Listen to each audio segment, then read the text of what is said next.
এই বিয়ে সম্পর্কে কিন্তু আমি জানতাম না। আব্বা আমার ফোন করছে, ফোন করে কইলো বড় কাকা নাকি অসুস্থ, গিয়ে দেখি আপনাদের বাড়িতে আমার নিয়ে গেছে। যখন নিয়ে গেছে তখন পর্যন্ত আমি কিন্তু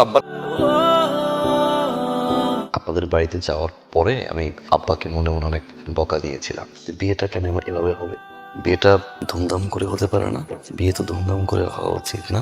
মাশাআল্লাহ, সুবহানাল্লাহ। আমিও চাইছিলাম আমাকে বিয়েটা ধুমধাম করে হই, তা আমি যখন আপনার কথা শুনছি আমি দেরি করতে পারি নাই, হ্যাঁ বলে দিছি। মামা কি বল তো, দোকানে কই যাস? বাড়িতে যাও। কি লেখা? শরীরটা ভালো লাগতেছে না, গাটা একটু গরম গরম লাগতেছে তো। চাও একটা জিনিস খেয়াল করছো, ভাই না বিয়ের পর কেমন যেন বদলাইয়া গেছে না? আগে আমাদের লগে কত আড্ডা দিত, গল্প করতো, এখন তো ঠিক মতো খাওয়ার টেবিলে খাইতেও আহে না।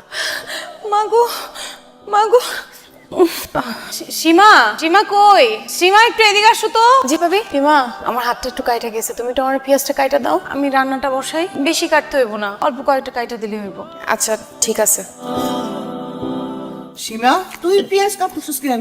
আমারে না জিগাইয়া তোমার বউরে জিগাও। কি ব্যাপার বৌমা, তুমি ওরে দিয়ে পেঁয়াজ কাটাচ্ছ কেন? আম্মা আমি একটু সীমারে বলছি পেঁয়াজটা কাটতে, আমার আসলে পেঁয়াজ কাটতে গিয়া হাত কাইটা গেছে তো, এই জন্য বলছি কয়েকটা পেঁয়াজ কাটা দেখ, আর আমি রান্নাটা বসাই দিচ্ছি, রান্নাটা তাড়াতাড়ি হয়ে যাবো। আম্মা কেন, তুমি কি পেঁয়াজ কাটতে জানো না? তুমি কোনোদিন পেঁয়াজ কাটো নাই, তোমার কেউ শিখায় নাই? তুমি পেঁয়াজ কাটতে গিয়া হাত কাইটা ফেলাইছো নাকি ইচ্ছা করে হাতটা কাটছো? আম্মা এগুলা কি বলতেছেন? আমি আমার নিজের হাত ইচ্ছা করে কেন কাট? এই জন্য কাটবা যাতে তোমার কোনো কাম করতে না হয়। সব কাম আমি আর আমার মাইয়া মিলে করি, এই তো।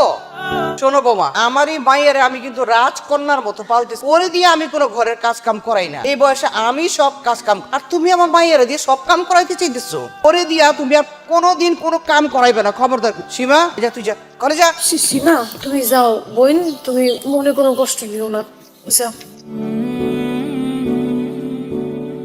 কাপড় শুকাইতে গেছিলাম, তারের সাথে খোসা লাগে হাতটা কেটে গেল।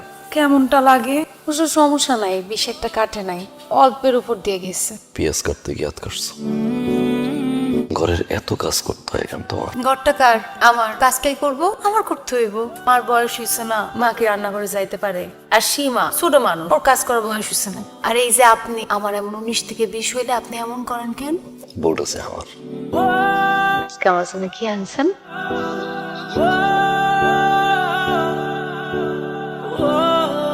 বৌমা, সবুজে কনের লগে লগে তুমি চট করে খাইতে বইয়া গেলা যে। তুমি জানো না মুরব্বীরা খাওয়ানোর আগে বউরা খায় না? তোমার বাবা মা তোমার এইটাও শিখায় নাই? মা আমি আসলে বুঝতে পারি নাই।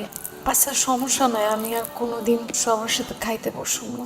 হয়েছে হয়েছে, এখন খাও। খাওয়া শেষ করে এই বাসন ফেলা সব ভালো করে দিয়ে রাখো, যাও খাও। বৌমা, খাওয়া শেষে আমার দুধ দিয়ে দেয়া, রাত্রেবেলা আবার 1 গ্লাস দুধ খাই। আমারও 1 গ্লাস দিও। আপা একদম ঠিক করছে, এরকম টাইটের উপরে রাখবা, নাইলে দেখো তোমার শেষ পর্যন্ত ঘর থেকে বাইর করে দেবে। কিসে? কিছু না, কিছু না। একটা জাহান্নামের মধ্যে রাখছি তোমারে। জাহান্নামে থাকার পরে সারাদিন কাজ করার পর একটা জামাই যখন তার বউর সামনে এসে একটা হাসি দেয়, প্রত্যেকটা বউ সেই জাহান্নামের মধ্যে জান্নাত খুঁজে পায়। তোমার মা তোমার কিছু শিখায় নাই? আপনিও তো আপনার মায়ের কিছু শেখান নাই। জামাই, তুমি ব্যাগটা এইভাবে ফেলাইলা কেন? কেন ফেলাইছে আপনার মায়ের? জিগান জিগান, কি বাড়াইছেন আমার বাড়ি? কি শিখা বাড়াইছেন? কিছুই তো শেখান নাই, কিছুই জানে না সে।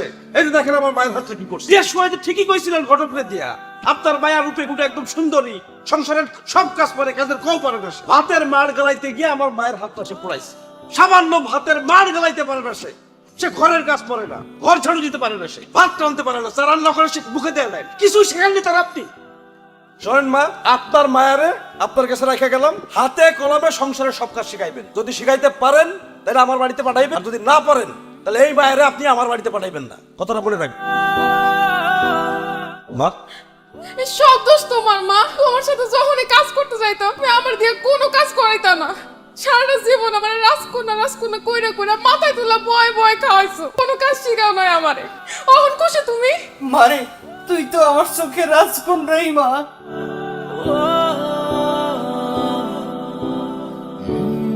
মা আমিও তো আমার আঞ্চলিক রাজ করে জানেন মা, পৃথিবীর প্রত্যেকটা মায়ের চোখে তার মেয়ে রাজ করে। শিবা যখন কাজ করতো, আপনার যেমন কষ্ট হতো, আমি কাজ করলেও আমার কষ্ট প্রত্যেকটা মেয়ে পৃথিবীর সব কিছু বিসর্জন দিয়া একা তার শ্বশুর বাড়ি আসে। এটা ভাইবা যে শ্বশুর শাশুড়ি সবাই তাই আপন করে নি, কিন্তু আমি আপনার আপন হইতে পারলাম না মা।